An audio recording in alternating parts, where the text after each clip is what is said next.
As you may know, the readings on Sunday in the lectionary kind of follow two models. One is the second reading is tending to be from obviously one of the epistles of the New Testament, but it tends just to be a through reading of whatever letter we're reading at the moment, and therefore may not have anything specifically to do with the Old Testament or the Gospel.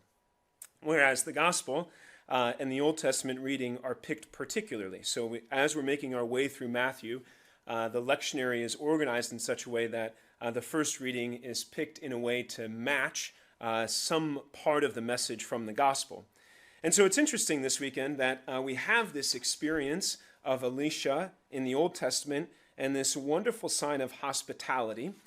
And then the gospel begins, "Whoever loves father or mother more than me is not worthy of me." It seems like a contradiction, right? That this experience of hospitality that Elisha receives is at odds with the ones who show us the first kind of hospitality, the ones who teach us what hospitality is about, and those to whom we have to show the greatest hospitality, our family members. And so it's worthwhile just to examine this message briefly this weekend.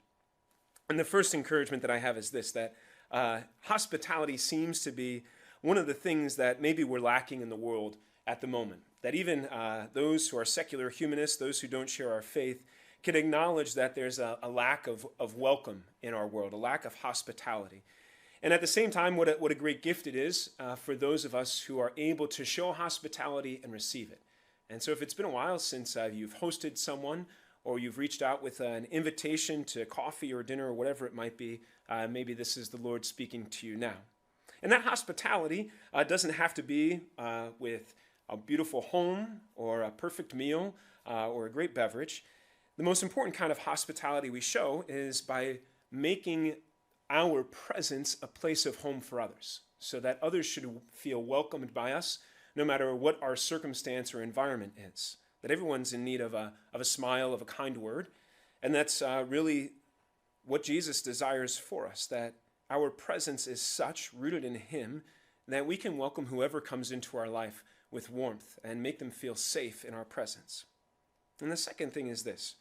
When Jesus says, "Whoever loves father or mother more than me is not worthy of me, whoever loves son or daughter more than me is not worthy of me," what he's saying here is not that we're not to love our mother and father, not that we're supposed to violate the commandments, not that we're not supposed to show our sons and daughters love, but rather that if we expect our family members, our mothers, fathers, sons, and daughters, to be the ones who make us feel most welcome, we need to be reoriented, understanding that it's only Christ who can show us that kind of perfect love.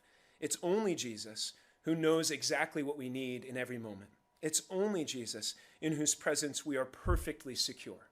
It's only in Jesus that we can expect to receive the perfect love of a father. And so if we look to human examples, if we look to our family members for the only source of making up what is lacking in our lives, we're placing impossible expectations on them, and we're setting ourselves up for disappointment.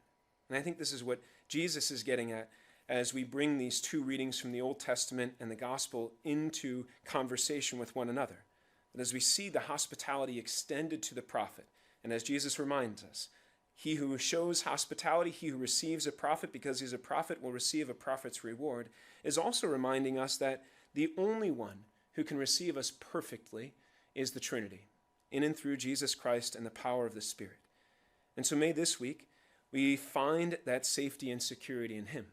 May we be willing to take off the masks of a false life to show ourselves honestly and vulnerably in prayer. And having been received perfectly by the Father, may we receive others who present themselves in our life in need of hospitality.